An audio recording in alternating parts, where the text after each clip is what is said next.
Bueno, muchas gracias a todos por estar acá, por comparecer acá al encuentro. Es un gusto muy grande poder verlos, poder juntarlos a conversar. Este encuentro es complementario en realidad al foco Travesías, que es un foco compuesto por dos programas de 10 cortometrajes que vamos a presentar en el marco de la Semana de Cine Portugués en la sala virtual del Malva, a quien aprovechamos para agradecer. Es nuestra primera vez online, pero sabemos que va a ser la última, porque vamos todos a volver a las salas en algún momento, será acá en Buenos Aires, que es donde estamos en este momento, donde vamos, que esta edición va a ser del 10 al 14 de marzo en el Malva, pero bueno, agradecemos mucho al Malva, agradecemos también a la Embajada de Portugal y al programa de conmemoración de la circunnavegación de los 500 años de Magallanes, que nos apoya, al Instituto Camões y a Gulbenkian, que también así hace muchos años que nos hacen un apoyo eh, como continuado y que nos permite desde Vaivem organizar la Semana de Cine Portugués, que, bueno, venimos desarrollando también más allá de un espacio de selección de películas con el tinte autoral portuguesas, pero también como un lugar de encuentros y de pensamiento, reflexión sobre el cine. Y bueno, y en esto acá estamos. Es una alegría grande, muy grande para nosotros poder convocarlos, convocar también personas que admiramos. Bueno, son amigos, pero son también personas que admiramos y que, María Ángela, gracias por haber aceptado el desafío de hacer la curaduría de este programa con nosotros. Pedro Peralta, director de Noite Perpetua, que es uno de los cortos que es parte del programa, pero a la vez también Pedro trabaja en Terra Trema hace muchos años y es con quien lidiamos, porque Pedro está encargado de la distribución y es con quien lidiamos hace muchos años también, porque desde el PAEDEM somos seguidores y admiradores de Terra Treme y bueno, hemos estado en contacto en todos estos años. Es una productora que, bueno, ha desarrollado un espacio, un territorio fértil, muy fértil del trabajo en relación al cinema de autor, ¿no? Específicamente el cinema de la manufactura, el cine de la mirada, la voz del autor, que es lo que nos mueve y nos hace encontrarnos acá hoy. Es también una productora que tiene un envolvimiento político, no necesariamente desde el punto de vista de la militancia, pero sí de la mirada social y con la cual nos identificamos. Y esas decisiones son parte de la identidad que, bueno, vamos definiendo como nuestro lugar de interés. Jerónimo Quevedo también desde otra productora que se mueve por los mismos valores, podemos decir. Bueno, Jero le llama su casita de cine, porque, bueno, la impronta es también la de lo artesanal, la mirada del autor, privilegiar la- lo autoral. Y bueno, han ambos trabajado mucho en proyectos en Portugal y yo no, o en Argentina, y además en proyectos internacionales también. Bueno, pero eso los dejo que conversen, si quieren, sobre eso. Es una alegría muy grande. Quiero pasar ya la palabra a María Ángela, que va a moderar acá la charla, y quisiéramos, sí, escucharlos, vuestra mirada, vuestra travesía por detrás de los compromisos con los proyectos, de estas voces del autor, de estos diseños de producción, y en especial en el formato del cortometraje, que es lo que ha pautado este, este foco que nos junta. Muchas gracias y los dejo.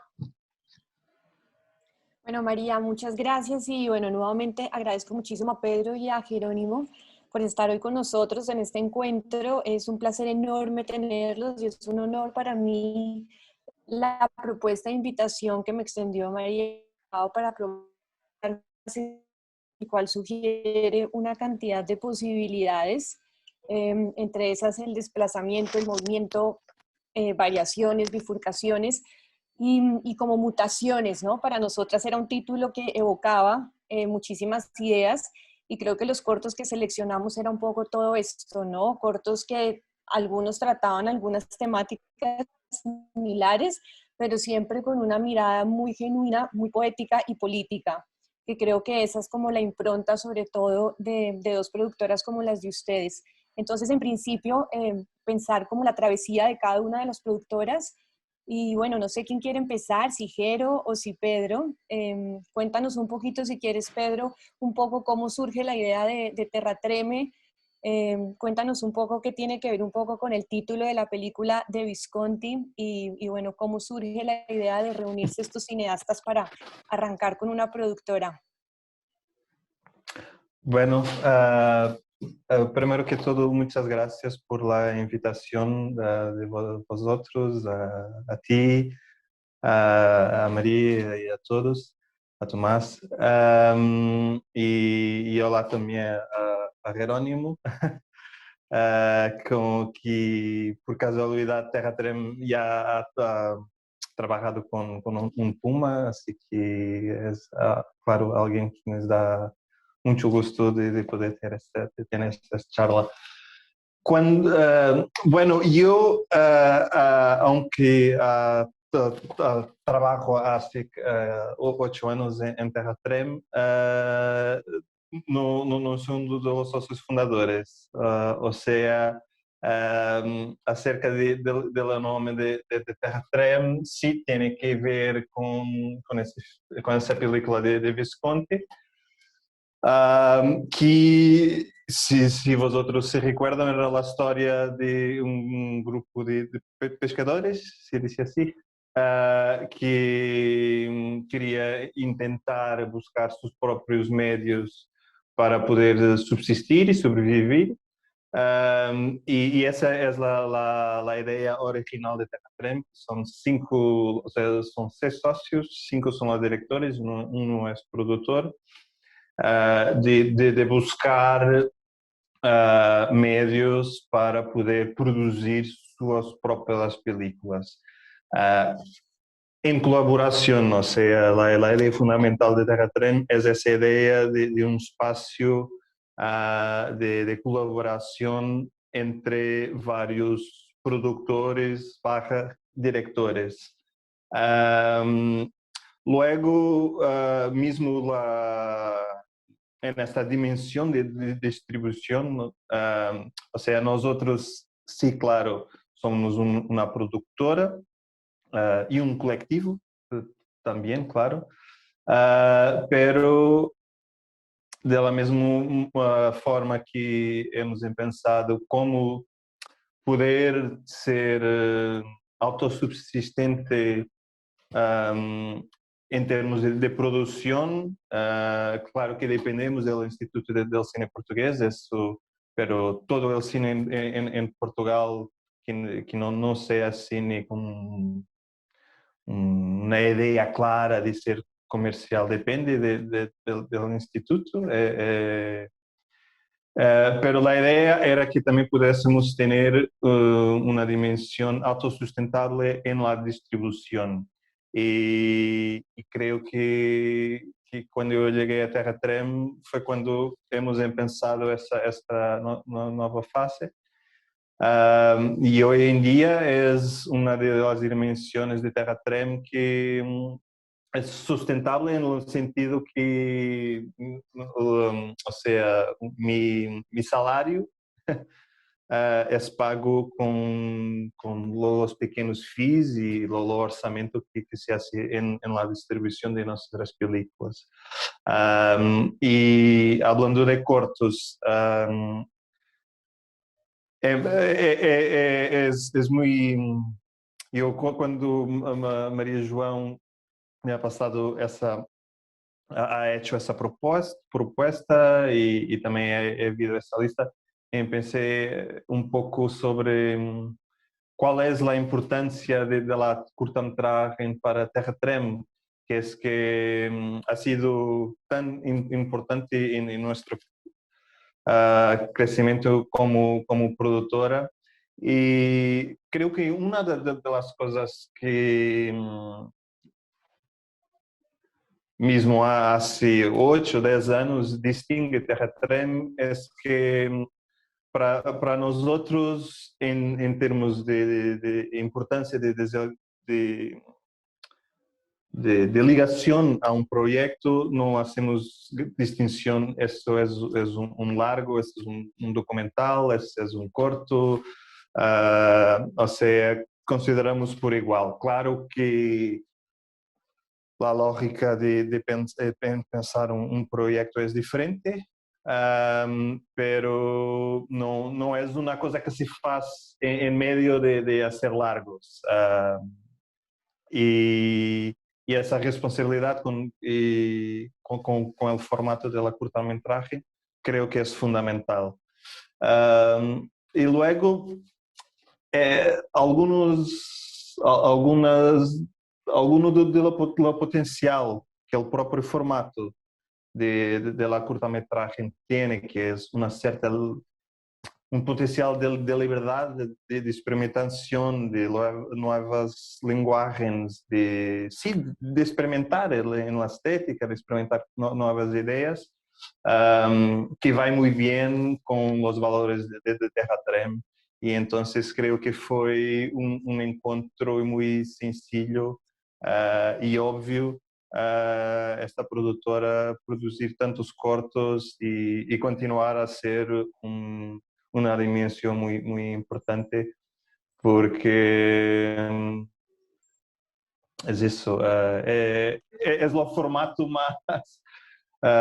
más obvio para trabajar nuestra existencia, por así decir.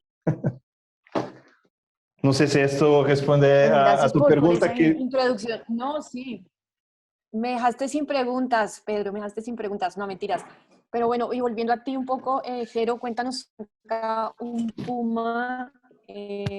Bueno, Jero también es director, has hecho varios cortometrajes. Y bueno, ¿y cómo arranca esta idea de un Puma?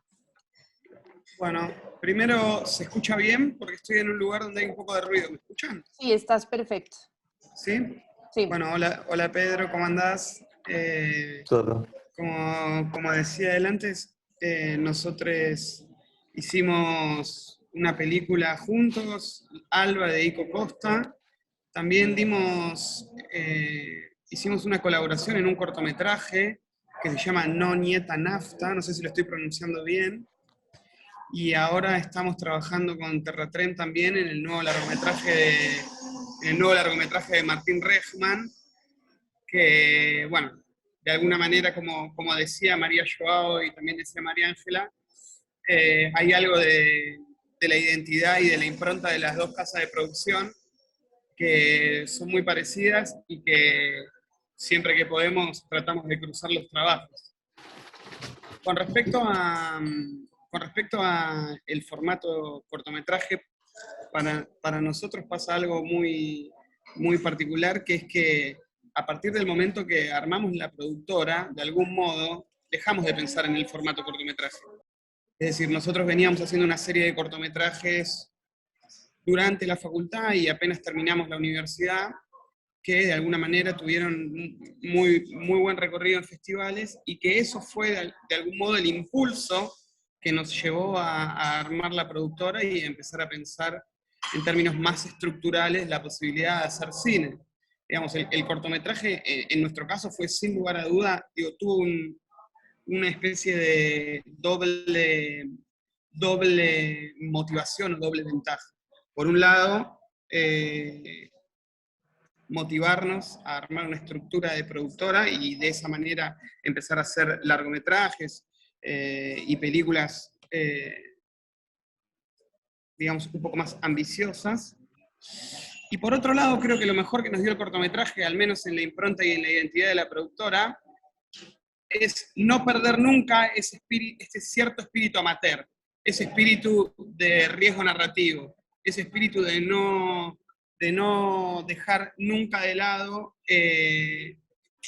la posibilidad de narrar de distintos modos, por más que uno esté empezando a hacer largometrajes. Porque yo siempre tengo la impresión de que con el cortometraje pasa una cosa que es esto que decimos siempre, que es un espacio fértil para probar, para experimentar, para arriesgar, pero pareciera ser que automáticamente cuando uno se pasa al largometraje, todo ese terreno desaparece y no existe más, ¿viste?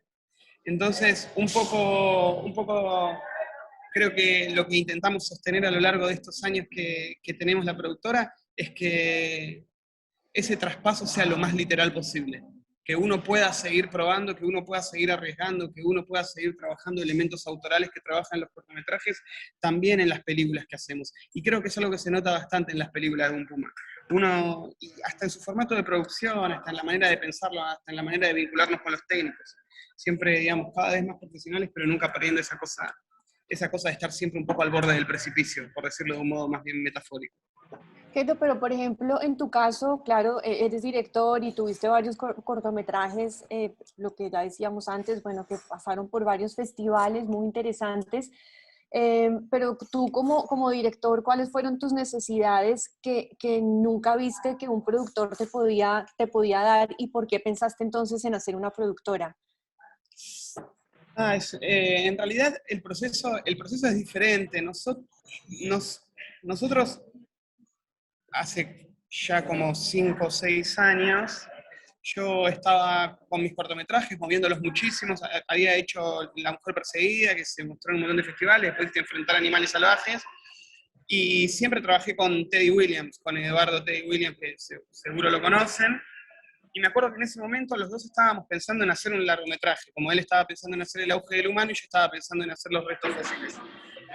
Y de alguna manera, como siempre trabajábamos juntos y los dos queríamos dirigir nuestra película, no íbamos a poder colaborar mutuamente.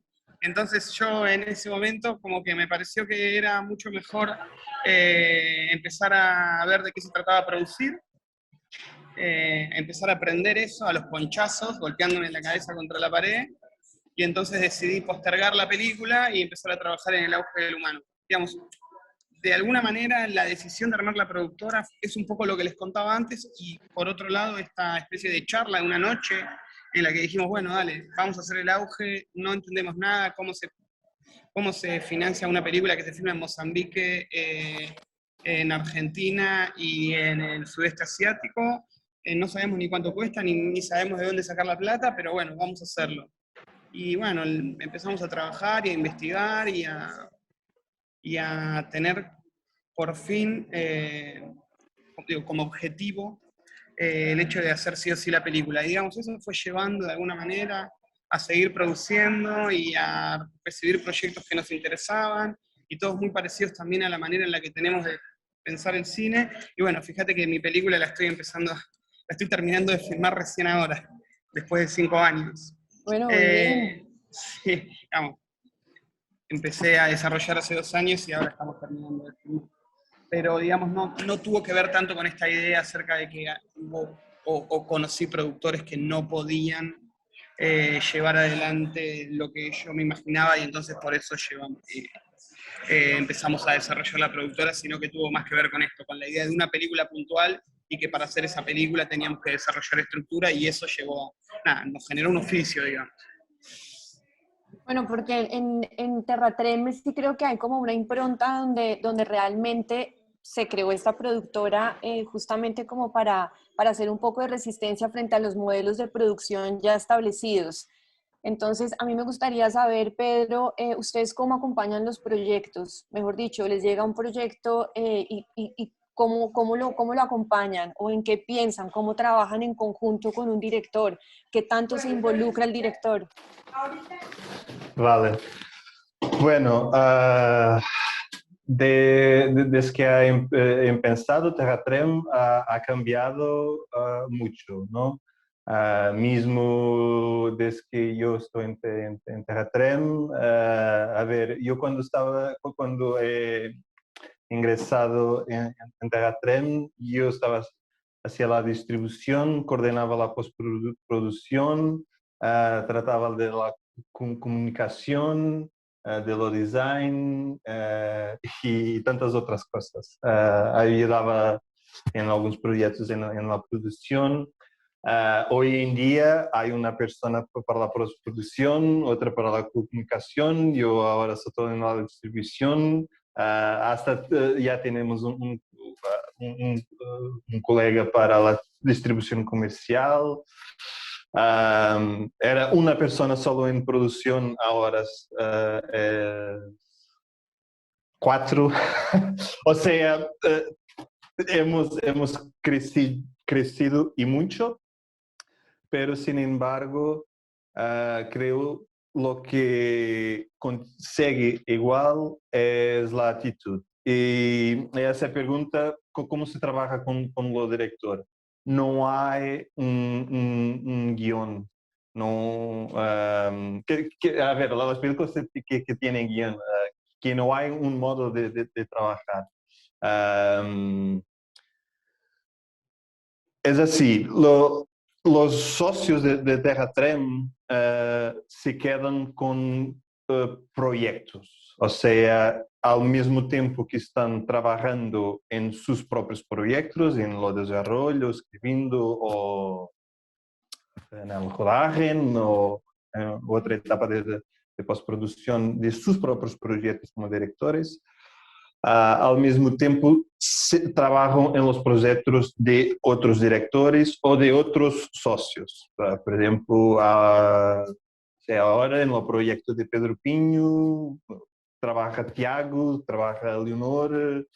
Fábrica de Nada quizás es lo pináculo de esa lógica de producción donde han colaborado los 6 socios. Luego, hay la figura de João Matos, que es el productor que está en todos los proyectos. Hay proyectos que claro, que es la figura central, pero luego en otros proyectos no es la figura central. O sea, para cada proyecto se elige un equipo que tiene el soporte de la estructura. Y tenemos 2 personas que trabajan en el desarrollo y el desenvolvimiento de proyectos y que pueden estar haciendo, yo no sé si esta es la terminología en castellano, director de producción, jefe de producción, o sea, y por ejemplo, sobre todo en los cortos y en algunos proyectos de cariz documentales, esa lógica va hasta el límite, porque el presupuesto es muy bajo, sobre todo de los cortos. Entonces, por ejemplo, en mi corto, Slash, Slash Tals, que es una de estas personas de producción, fue la directora de producción y también trabajó en el guardarropa. Que es un poco que yo pienso que en una productora más normal eso no sería posible. Otra cosa que es fundamental y que distingue de Terratrem de muchas otras productoras es que lo orçamento, se dice así, es abierto con... ¿Siguen ahí vosotros? Ok. Y Jerónimo... Sí, estamos acá. Sí, dirá sí, mejor yo porque tengo... ha trabajado Alva conosco, o sea, Alva, lo presupuesto era abierto. Ico, que es el director, Ico Costa, el director de Alfa, sabía cuánto había para las diferentes cosas que se tiene que hacer. Eso es algo que no es común. Creo que vosotros en Puma también siguen un poco esa lógica, pero sin embargo las demás productoras, no, muchas de ellas, el director ni sabe de esas cosas, de los dineros, no sabe nada. Eso es fundamental y bueno, claro, sí, genera problemas, pero también genera muchas soluciones y sobre todo ese espíritu de grupo, que toda la gente tiene deber y responsabilidad. Y bueno, creo que luego por eso cada proyecto tiene que ser pensado con el director, con el equipo, o sea, lo productor, el director de fotografía, etcétera. Todos ellos pueden contribuir. Claro que luego hay proyectos que son más clásicos en la estructura, claro, que son muy similares a lo que diríamos que era la estructura clásica, incluso en cortos. Lo que es esencial es decir que nosotros no tenemos una estructura definitiva para cada película y que dependiendo de cada proyecto tentamos definir cuál es la mejor forma el mejor modo de trabajar esa película. Hay películas que son más clásicas, hay otras que tienen lógicas completamente diferentes, porque, por ejemplo, el director quiere privilegiar trabajar más tiempo. O quiere filmar en película, el presupuesto es poco, tenemos que pagar a las personas. Depende de proyecto para proyecto, es algo que es muy desafiante, claro, porque que da problemas, que da confusión, tenemos que estar en diálogo siempre. O sea, tenemos mismo personas como João Matos o Jerónimo que tienen experiencias en este tipo de modelo. Es siempre una primera vez, porque la experiencia, claro que vale, pero no puedes transferir como en muchos otros trabajos que ya has hecho aquello un montón de veces, que no puedes. Pero luego, claro, si tienes una estructura como ahora Terratreme tiene, que tienes personas solo para producción, para esto, para aquello, es más sólido. O sea, creo que para nosotros podemos definir como un compromiso entre la solidez de una estructura y la flexibilidad que tienes que tener para poder vivir. A ver, eso se trata de vida. La vida nosotros no sabemos cómo va a seguir y ahora mismo estamos viviendo los tiempos que son el perfecto ejemplo de eso, que estamos descubriendo y vamos siguiendo juntos. Juntos es más sencillo, ¿no? Pero, ¿y les ha pasado, y les ha pasado, por ejemplo, de arrancar con una idea de producción y en el medio tener que cambiarla porque cambian como también las necesidades de lo que el director va encontrando en el rodaje? A mí no entendí si la pregunta era para mí o para Pedro. Sí. Empezaba con Pedro, Bien. pero ya iba contigo, Jero, si quieres arrancar. Tranqui, obvio. No, sí, está Vale, bien, vale. Pedro. O sea, creo que nunca hemos cambiado totalmente. O sea, hay primeras conversas que tentamos ver cómo vamos trabajar. Al del curso del proyecto, claro, hay mudanzas, las cosas cambian. Y tenemos que nos adaptar. Creo que adaptar es el concepto principal. Y a veces adaptar significa, sí, mudar lógicas, mudar personas, mudar tiempos del rodaje. Mismo ahora, en los proyectos que estamos trabajando, eso es lo que está pasando. También por causa de la cuestión de la pandemia, que ha cambiado todo. O sea, por casualidad, Terratreme creo que es alguien que tiene un tipo de cultura que, que está más para esos tiempos, porque nosotros, nuestra vida siempre ha sido así, con presupuestos muy bajos y tentar buscar por la colaboración, por la invención, cómo hacer las películas y vamos haciendo. Pero, y bueno, cuéntanos tú un poco cómo es el acompañamiento de ustedes con los directores y bueno, también que nos cuentes si les ha tocado cambiar como el modelo de producción una vez arrancaron o se arranca con el rodaje. Bueno, como decía un poco antes, siento que somos la némesis portuguesa, porque muchas de las cosas que cuenta Pedro son muy parecidas a cómo llevamos adelante en nuestras películas acá en Buenos Aires.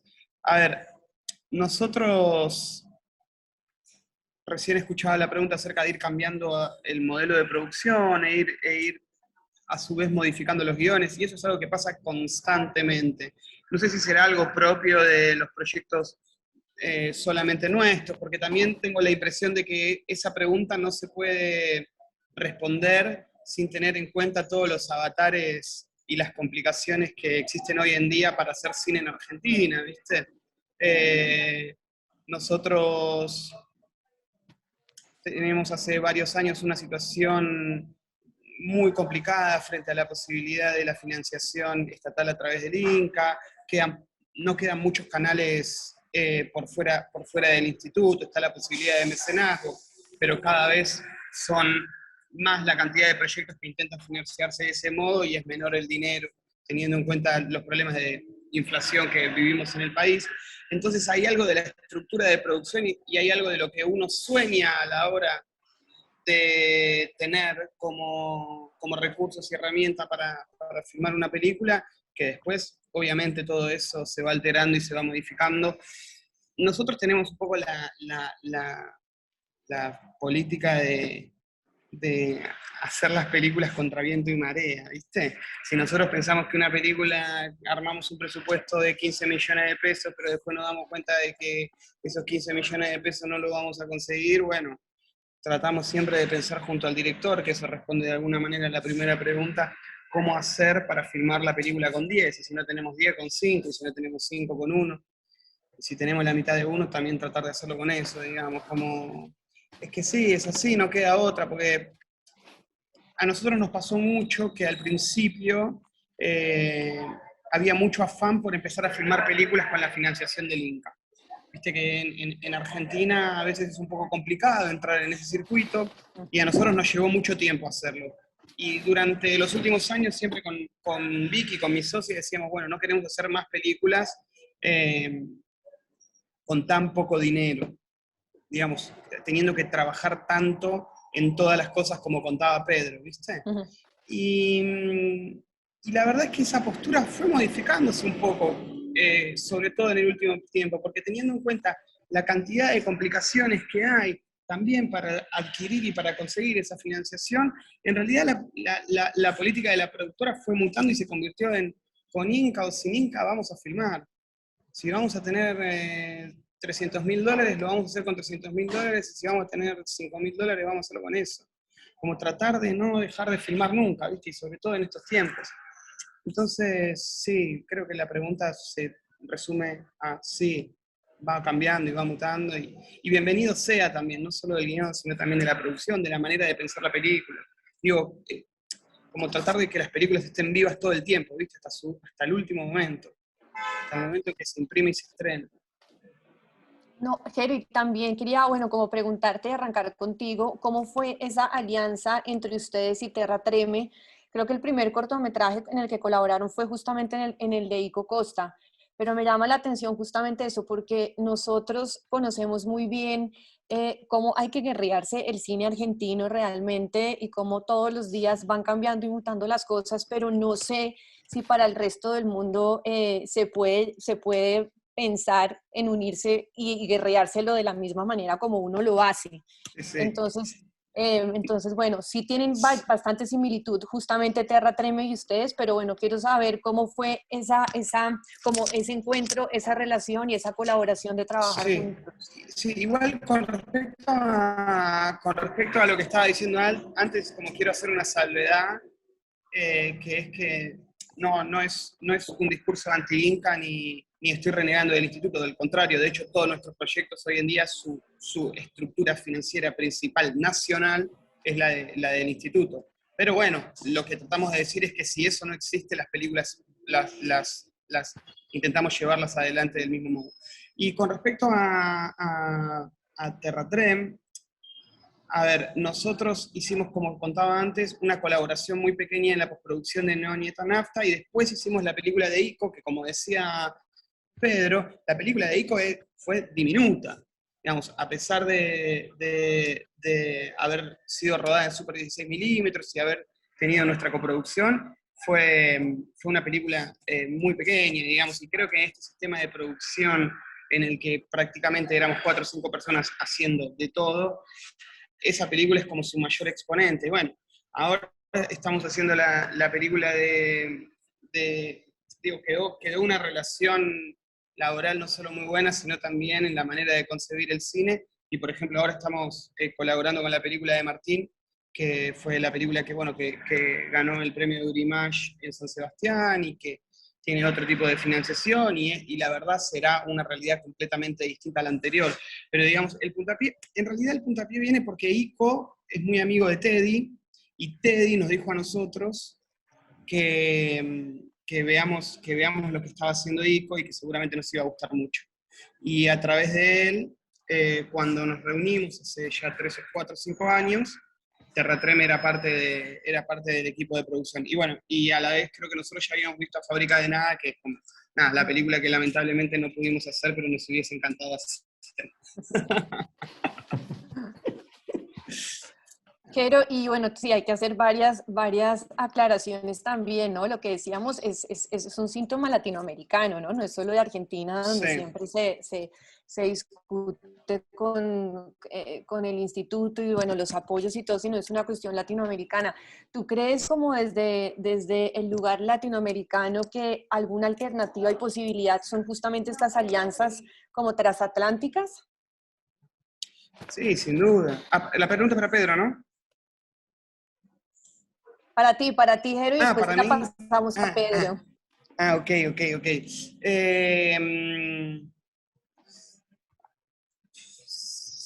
Sí, seguramente, o sea, para mí, digamos, viene un poco de la mano con lo que estábamos diciendo antes.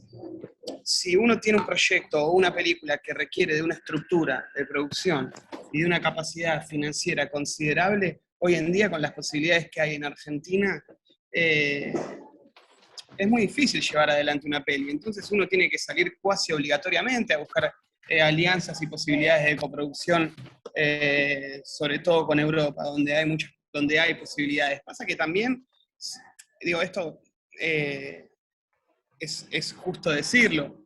No es que uno sale, busca coproducciones y sale y de repente las consigue y ya de esa manera puede financiarse. Es cierto que casi todas las películas nacionales o latinoamericanas siempre van detrás de estas posibilidades, y las que terminan siendo seleccionadas o las que terminan consiguiendo el premio son muy poquitas. Entonces, en ese sentido, es una alternativa, pero es una alternativa para pocos. Siempre hay una lógica bastante exclusiva en ese tipo de cuestiones. Entonces, yo siempre insisto con que sí, obvio, uno tiene que tratar de conseguir siempre la mayor cantidad de dinero posible para hacer las pelis, pero que eso, en la medida de lo posible, no sea excluyente para que las películas se lleven a cabo.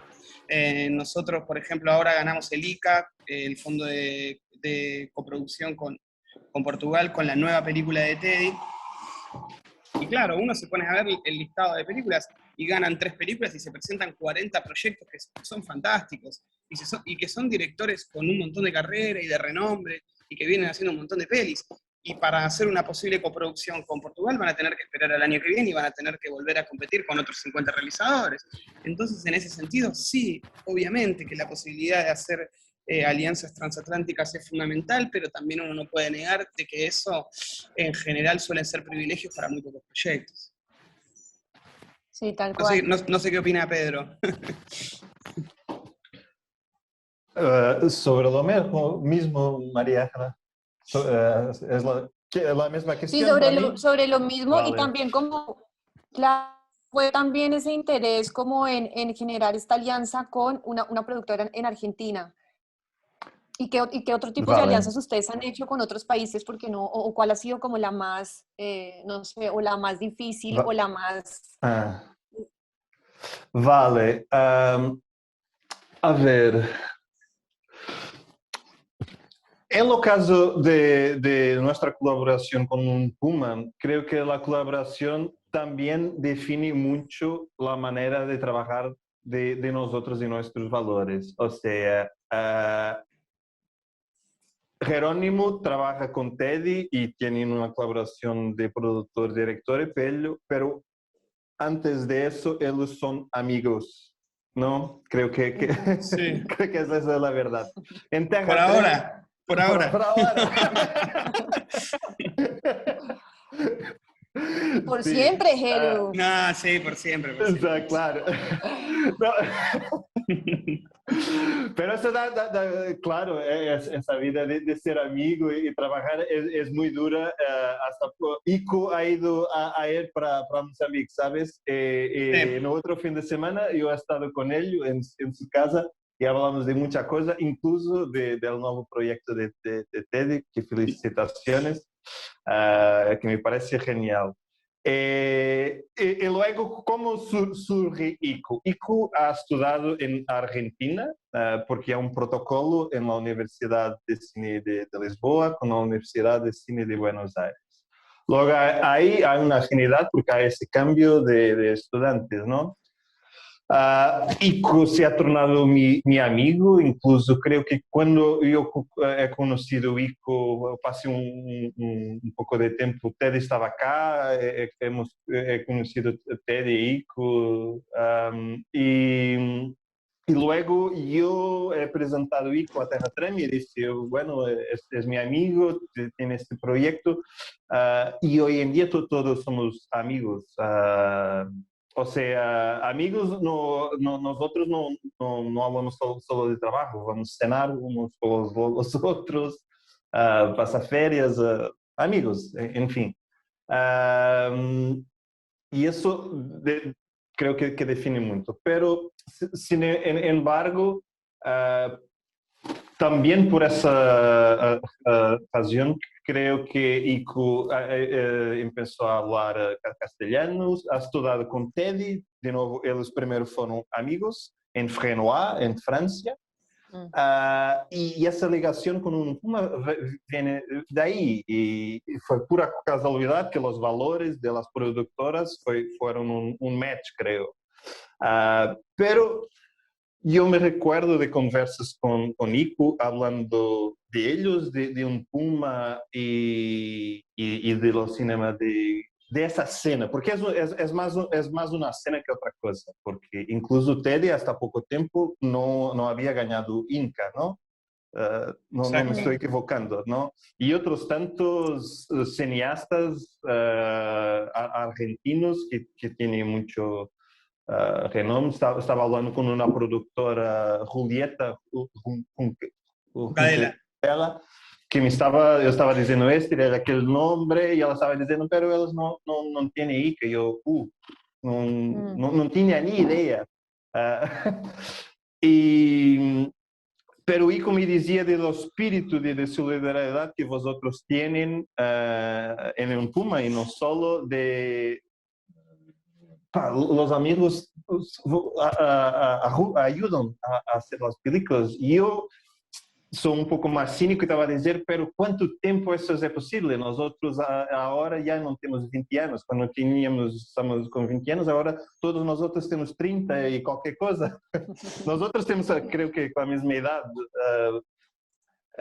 ¿Y hasta cuándo? ¿Con 40 años, con 50 años vamos siguiendo haciendo eso? O sea, es muy bonito eso de la solidaridad.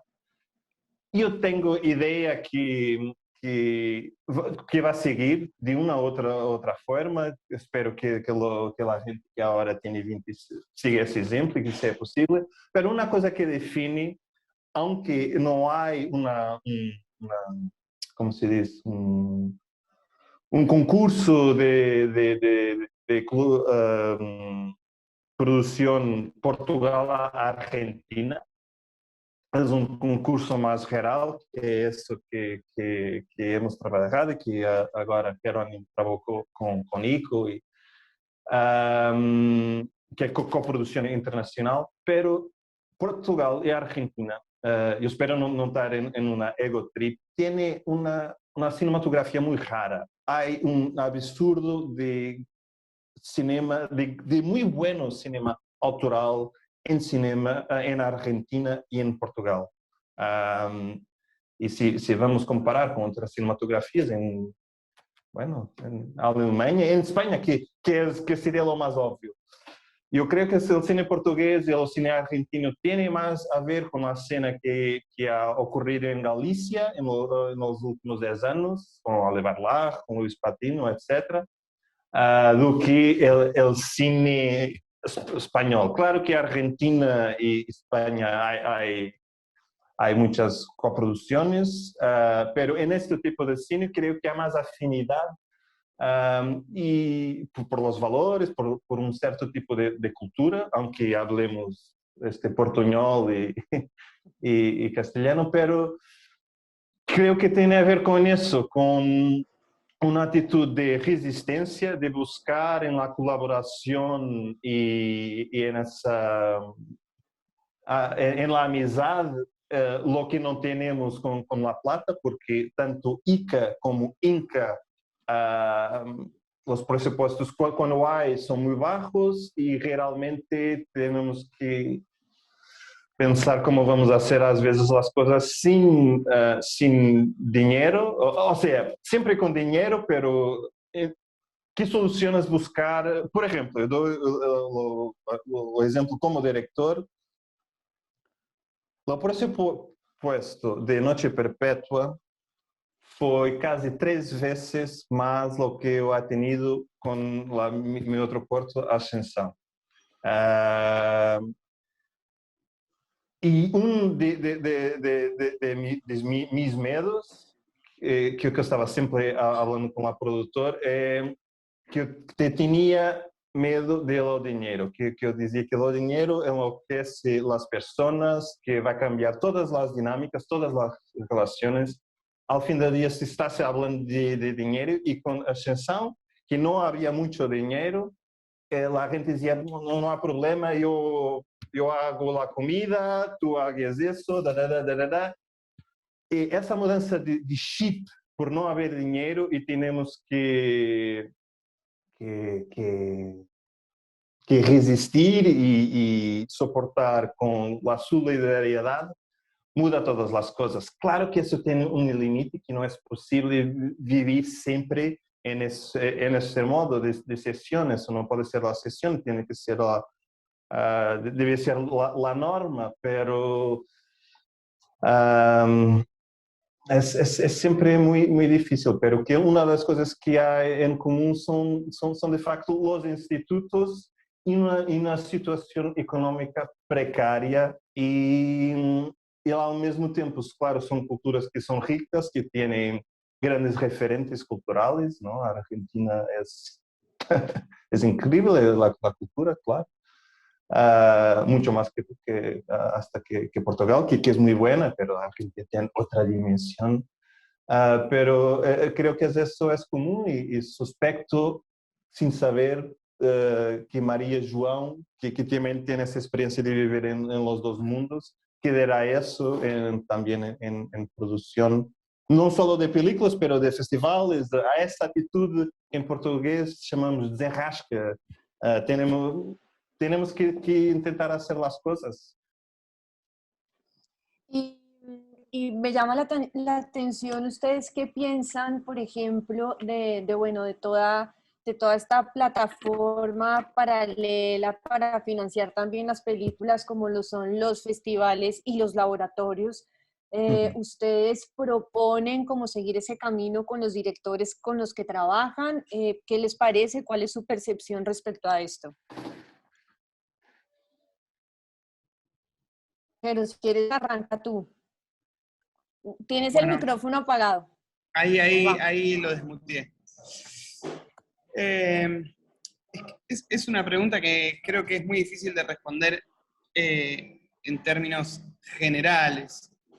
Creo que depende muchísimo de los proyectos y me parece que hay que diferenciar posibilidades de financiación a través de festivales de laboratorios. Para mí,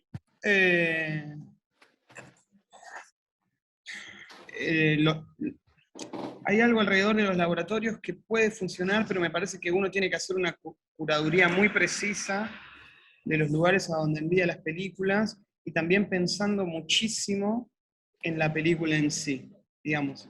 ¿Qué laboratorio es adecuado para cada película y cuántos laboratorios? Porque si no, creo que uno entra en una especie de círculo vicioso en lo cual pareciera ser que la película está en un constante desarrollo y en un lugar donde se está engrosando a través de la participación cuasi eterna en este tipo de espacios, que creo que lo que hacen es dilatar y confundir. Entonces, estoy de acuerdo con los laboratorios siempre y cuando primero uno no mande a mansalva, sino que investigue, que consulte, que pregunte, y que sepa en qué lugar está exponiendo la película y también el director. Hay veces que uno participa de ciertos espacios que más que beneficiosos pueden ser perjudiciales, porque hay gente que por ahí no conecta del todo con la película, o no entiende bien la película, o no conoce cuál es la trayectoria que arrastra ese proyecto, y puede dar devoluciones con liviandad que pueden confundir mucho a quien está llevando adelante semejante protección. Entonces con eso hay que tener siempre mucho cuidado.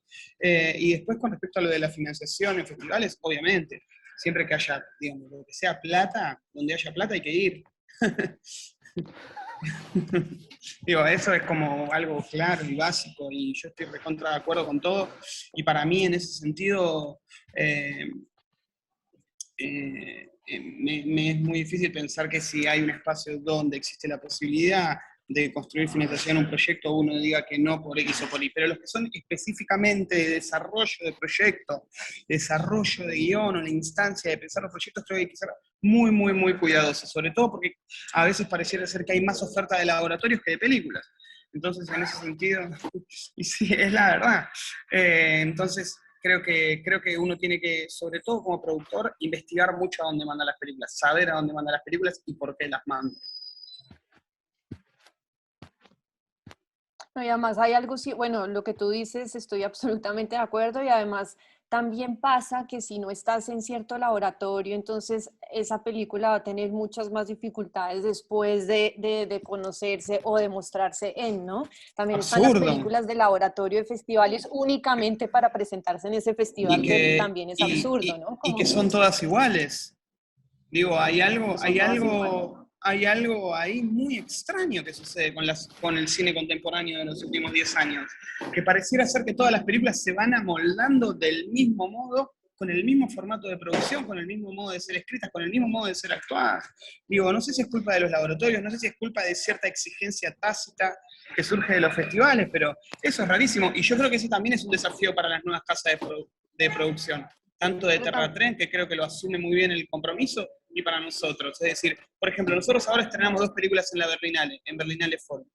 Una de Manque, que es una película recontra hypeada por un montón de laboratorios, pero aún creo que, sin embargo, pudo mantener su autonomía, y creo que eso ha sido un gran logro de la película, haber pasado por tantos laboratorios y haber mantenido su autonomía y su razón de ser.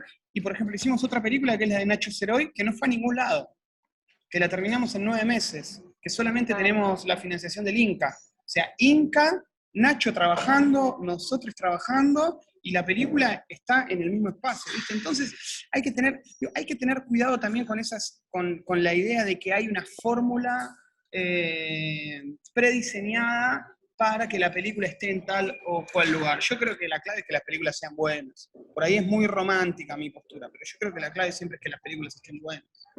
Ese es el lugar al que uno tiene que apuntar, me parece, hacer buenas películas. Lo otro me parece que de alguna manera llega siempre. Yo sí creo que pasó mucho eso, Jero, como que muchas personas sí creen, tal vez por desconocimiento o no sé por qué, pero sí es eso, ¿no? Como que hay que seguir cierto tipo de estructura para poder ser visto, ¿no? Para poder ser visible y visible de quién, ¿no? Siempre es como se mueve lo mismo en los mismos circuitos y con la misma gente, por eso se termina haciendo como estas películas tan iguales. Pedro, y en tu No, caso, ¿qué opinas respecto a esto? Dime, perdón, Jero, sigue. Bueno, no, Pedro.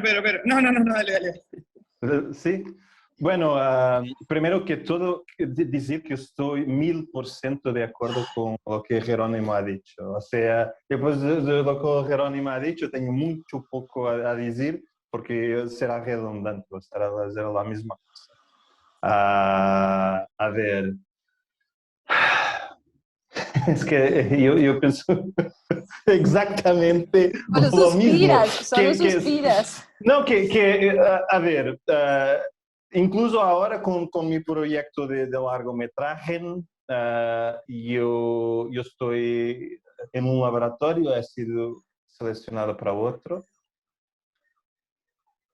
y durante mucho tiempo yo fui resistente a compartir con laboratorios. Y Jerónimo ha dicho una cosa, ha dicho muchas cosas importantes, pero que son diferentes los laboratorios. En la lógica de producción, para que, y que es fundamental, unos laboratorios de finalización y otros de escrita de guión, etc. Hay toda una industria, y creo que la palabra correcta es industria, de laboratorios, de finalización, de escrita de guión, y no voy a decir nada o sea, esto no es una crítica, es la verdad. Muchas de las personas que trabajan en los laboratorios son curadores, son programadores en festivales.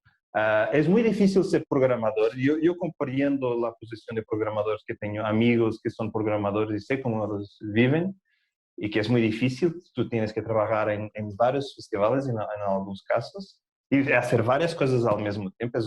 Muchos de ellos son freelancers. Entonces, es una industria que potencia ese tipo de modelos, y las cosas han cambiado mucho en los últimos 10, 15 años, porque toda la industria de los cinema independiente ha cambiado, mismo ahora, bueno, ahora está cambiando otra vez con estas lógicas de Amazon, de Netflix, pero eso es otra cosa. Pero sí que ha habido una profesionalización de varias dimensiones del cine. Por ejemplo, la distribución es una de ellas. Por ejemplo, aquí en Portugal, hasta 10 años solo había una empresa que distribuía cortos. Y no hay sales agents. Ahora hay una que es Portugal Film, que trabaja distribuyendo largos también y también cortos. Pero no había. Eso de la profesionalización de la distribución es algo reciente, y claro también de lo desarrollo de proyectos. Y que sí, que es muy peligroso en muchos casos. Las películas que si nos vamos a ver que ha ido a aquel laboratorio, y después vas a ver, y tem muchas cosas en común. Yo creo que eso es un byproduct de las lógicas y dinámicas, por un lado, ideológicas, y por otro lado, claro, de los modelos de trabajo que se proponen. Yo ni consigo imaginar, por ejemplo, este año que muchos de estos fóruns y laboratorios son online, cómo son las cosas. Bueno, yo he estado en algunos y yo siempre fui muy resistente, pero ese es es mi carácter. Tengo un mal carácter con mis películas, con las dos otras son más flexibles. Porque que te pueden cambiar todo emocionalmente. A ver, tú estás en un momento de creación, tienes que estar frágil, de algún modo. Hay personas que son más conscientes, hay otras que no, pero tienes que estar abierto. Es como tienes un niño que está creciendo. Y entra una nueva lógica de pensar que en casos como, por ejemplo, la mayoría de la gente que trabaja en Terratrem y en un Puma, es lo que he dicho, nosotros trabajamos con personas que son nuestros amigos, muchas de ellas. Ahora, en un laboratorio, yo no tengo relación con esta persona, es algo muy íntimo, ese trabajo creativo, ¿no? Y entonces estás a exponer, claro que hace bien, ¿no es?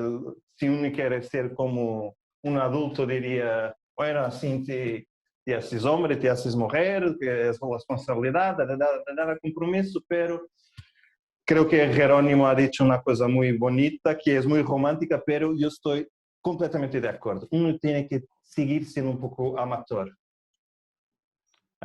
Ese lado de lo amateur es lo que ama, la persona que ama. Sí, la etimología de la palabra Sí, viene sí, de sí, ahí. muy bueno, muy bueno. Y las crianças son genios, todos cuando hacen arte, porque son todos amateurs, no tienen esa cosa que nosotros crecemos y somos educados en la escuela, en toda la propaganda de la televisión y de tantas conversas que tenemos que hacer así, hacer asado. Es toda mentira. Nosotros aún tenemos el poder de resistir realmente y espacio de poder tentar inventar cualquier cosa. Y creo que eso es lo que nos define y quizás por eso, aunque claro, vamos a esos laboratorios, pero sabiendo nuestra identidad e intentando buscar colaboraciones, otras perspectivas, que creo que es muy importante, pero con esa idea que ahora porque uno desde eso o otra cosa, no vamos a cambiar todo el mundo. Y los festivales, por ejemplo, claro que creo que Jerónimo está muy contento, claro, de tener todas las películas en foro. Nosotros también tenemos películas en Berlín, en Cannes. Nos quedamos muy contentos, pero una cosa que nosotros sabemos es que las películas son siempre anteriores a los festivales y a la lógica comercial.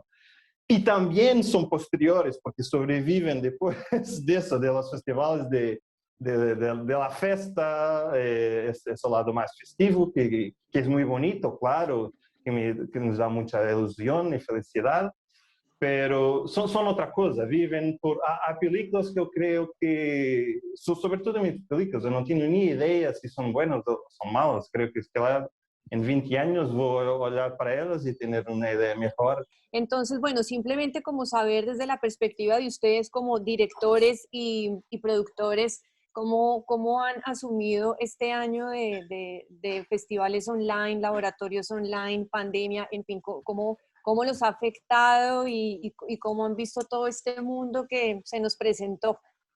Bueno, en realidad es un poco lo que Dale. decía Pedro antes. No tenemos ni idea. Yo no sé muy bien. La verdad es que en ese sentido todo va a ser muy novedoso a la hora de pensar cómo difundir las películas, cómo pensar las películas, qué es lo mejor para las películas. Digo, uno en los últimos años más o menos fue entendiendo alrededor de las posibilidades de ventas, de estrenos en festivales, de la posibilidad de estar en sala, de la posibilidad de empezar a trabajar con las plataformas VOD. Pero la verdad es que este año, bueno, es como el año pasado y pero sobre todo para mí más este año, para mí hay algo de tratar de comprender puntualmente qué sucederá en 2021 y qué es lo mejor para las pelis. Por ejemplo, nosotros nos invitaron a participar en la Berlinale y hasta último momento no sabíamos si las películas efectivamente se iban a mostrar en sala o no. Y uno tiene la presión de los directores, cosa que me parece absolutamente lógica y justa, que es que ellos quieren que sus películas se estrenen en sala. Y nosotros también Claro. queremos que la película esté en sala. Pero bueno, por otro lado también entendemos que las películas, sobre todo hoy en día, empiezan a encontrar otros canales de difusión, otras maneras de verse. Tengo muchos colegas que me han dicho el año pasado que sus películas online se vieron más y tuvieron mucha más repercusión y les escribió mucha más gente de lo que les había pasado en otras instancias cuando la película se mostraba en cine, por ejemplo. ¿Viste? y gente que estaba contenta con lo que había sucedido en función de la accesibilidad que tenía el hecho de que uno pueda ver las películas en su casa. Obviamente que no es lo ideal y nadie quiere eso, pero también pasó muchísimo. Entonces para mí ahí hay como en todas las cosas, asuntos perjudiciales y otros beneficiosos. Yo tengo la impresión de que si bien uno pierde un poco el ritual colectivo de la sala, por otro lado, la posibilidad de tener más a mano las películas puede ser beneficioso para que mucha más gente se acerque a ver películas. Que me parece que queda un poco... yo quería agregar una cosita de lo que estábamos hablando antes con respecto a los laboratorios, a los festivales, que me parece que no lo mencionamos y es clave cuando hablábamos de estas películas que se producen en serie y que son muy parecidas las unas a las otras. Hay una cuestión que es clave, que nosotros no discutimos, que es la cuestión del público, del espectador. ¿Viste? Que es clave, o sea, además de que nosotros tenemos que hacer películas que sean buenas, cada vez más nos preocupa y nos desvela y nos entusiasma la idea de que guste la película, ¿entendés? Que la pueda ver la gente y que les guste. Digo, y en ese sentido yo reconozco que tenemos una impronta de cine autoral, pero a la vez el objetivo ulterior siempre es que no perder esa impronta, no perder ese riesgo, pero a la vez hacer películas populares en el sentido de que la pueda ver la mayor cantidad de gente posible y que la mayor cantidad de gente se pueda estremecer, emocionar, discutir, enojar o lo que sea. Entonces también el problema es ese, que esas películas que son tan parecidas entre sí, que se producen en serie, el espectador un poco se enoja con eso, ¿viste? Y hay cierta justicia en eso, y yo lo entiendo, digo, no perder de vista eso me parece clave. Insisto, para mí A Fábrica de Nada es un excelente ejemplo de lo que es una película, de un rasgo meramente autoral, pero que también puede gustarle a muchísima gente. ¿Y tú, Pedro, cómo fue tu percepción este año? El año pasado y este que arranca.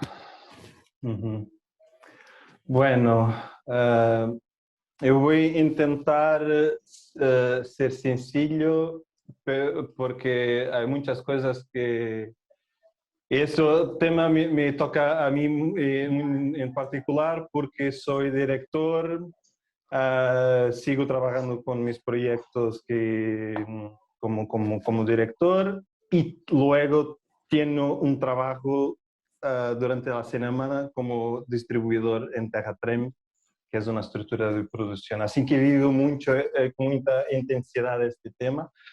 Al respecto de los festivales y de los modelos de distribución, nadie estaba preparado por lo que ha sucedido.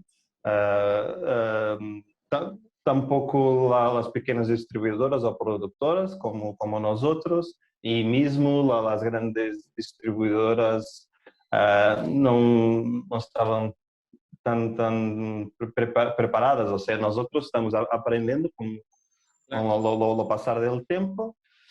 Las películas que hemos lanzado el año pasado fueron esa sorpresa. Por ejemplo, mi cortometraje es uno de esos ejemplos.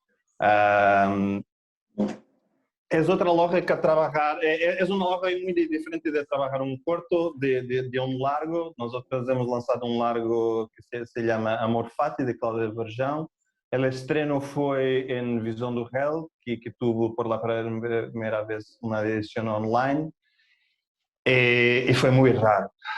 Posso decir que fue muy raro, es muy bueno y que fue muy bueno, claro, pero una cosa fundamental, sobre todo en este tipo de modelo que nosotros trabajamos, de producciones independientes, es el contacto con la gente. Y claro que nosotros nos estamos acostumbrando a tener meetings en Zoom y yo paso todo el día escribiendo mails, etc.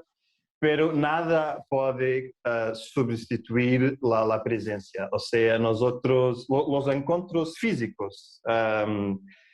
Y nosotros, el problema que creo que nosotros estamos enfrentando es que todos aquí, nosotros hemos crecido en un mundo sin internet y que esa idea de lo virtual era una cosa de ficción científica. Y nosotros estamos viviendo la mudanza de lo paradigma de un mundo físico para un mundo híbrido y muy virtual. Y que nos da asco y nos hace mucha confusión, porque la realidad está cambiando a un ritmo más rápido do que las personas y las instituciones.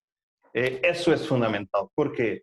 Porque, por ejemplo, para pedir una subvención a ICA para distribución, lo modelo es lo modelo de antiguamente, para distribución comercial.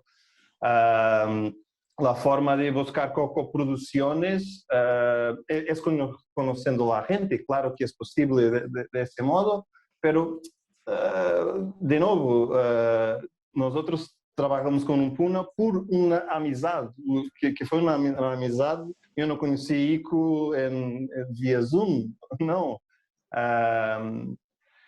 Muchas colaboraciones y coproducciones que Terra Treme tiene fueron construidas y nacieron con idas a festivales de João Matos, que conoce gente, y es la mejor forma. A ver, no es así tan distinto una relación creativa de una relación amorosa o No, es la conjugal. vida misma, sí. Que la vida misma, claro. Y nosotros enfrentamos esses desafios todos los días. Pero, sin embargo, lo que me preocupa más son dos cosas. Una,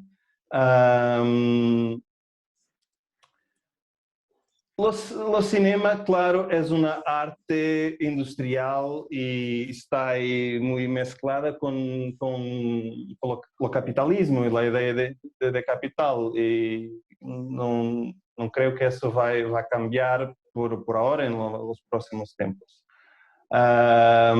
Pero mucha gente se habla siempre a cada mudanza, cada 10 años o todos los años, lo fin del cine, lo fin del cine. ¿Qué es el cine? Para mí, el cine es una lenguaje. Pero estaba hablando con un amigo mío, Martin Paluay, que es un crítico de cinema, quizás vosotros conocen.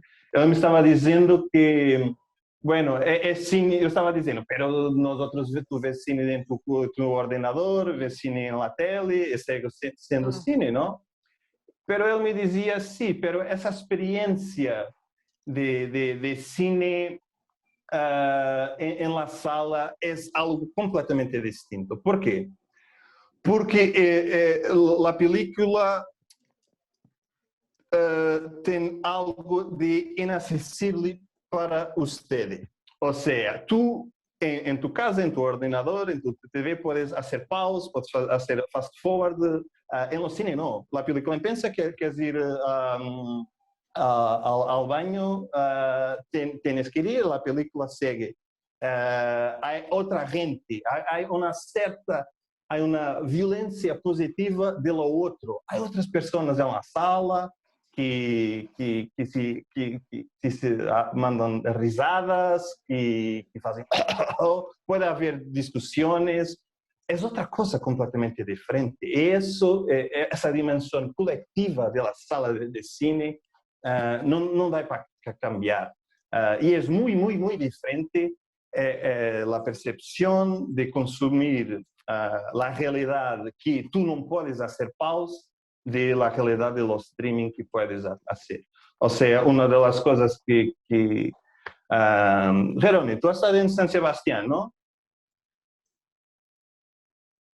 ¿Cómo sí?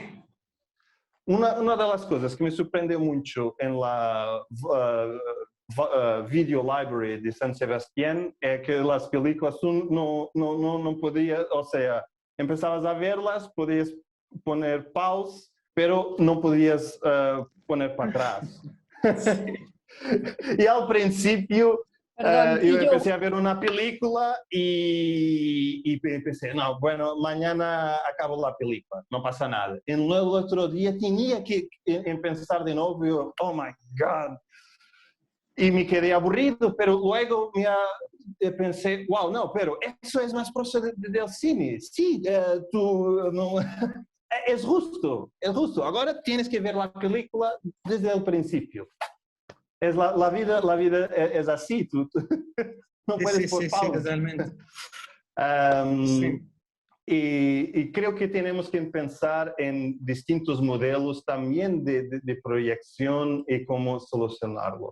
Luego, otra cosa es que en este momento, como está mudando el paradigma, vivimos en una especie de far west, de wild, wild west de la industria, que hay empresas como Netflix que operan en una lógica completamente distinta, con billones de dólares, que están en el mercado, de una forma completamente distinta, que no quieren pagar las tajas en los estados. Y para estados como Argentina y Portugal, que son estados sociales en su definición, aún son estados sociales, eso es problemático, claro. Porque ni Portugal ni Argentina pueden competir contra Amazon o Netflix o otras plataformas, HBO, etc. No es posible. Y lo gap que hay ahora entre las instancias de producción y distribución con estas grandes es imposible de combatir. Es como ellos tienen bombas atómicas y nosotros estamos con palos. Comeras. Sí, comer.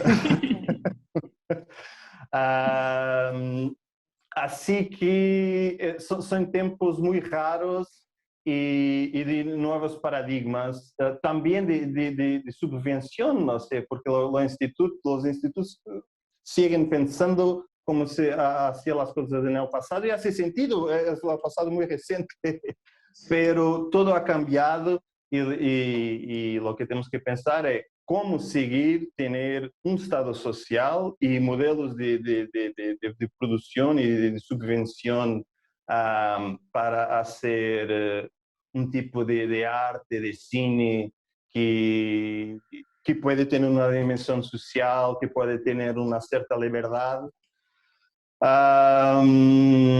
En la creación, pero también en la distribución. Que sí, que claro que es muy bien y yo he tenido el mismo feedback que tú, Jero, que hay gente que ahora, por ejemplo, un festival en Argentina o en Portugal, las pelis pasaban en esta ciudad y tenías que ir a esta ciudad para ver la peli. Ahora, mismo con Geoblock, es en todo el país, con VPN tú puedes ver, puedes hacer lo que quieras, pero la cuestión es que, por ejemplo, el trabajo de curaduría de María João con la Semana del Cine Portugués tiene algo de analógico. Es una o más personas, vosotros también tenéis ese gesto de curaduría, y tienen una idea. Cuando haces un programa, las pelis entran en diálogo, o sea, hay una edición que es muy importante, por ejemplo, en los programas de cortos, que una má curaduría puede destruir la visualización de un corto.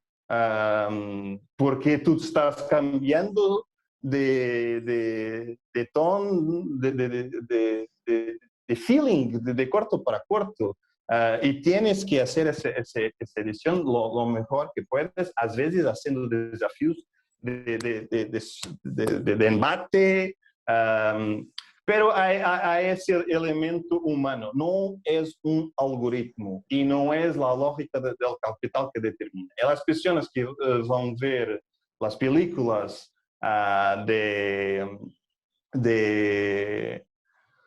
en la Semana del Cine Portugués tienen una ligación con esa idea, con una cierta identidad que ha sido desenvolvida. Y eso es igual para cada festival, para cada programa. Pero ahora ¿Cuál es la lógica? Mucha gente ha visto las películas porque ha visto en el feed de Instagram, de Claro. Facebook.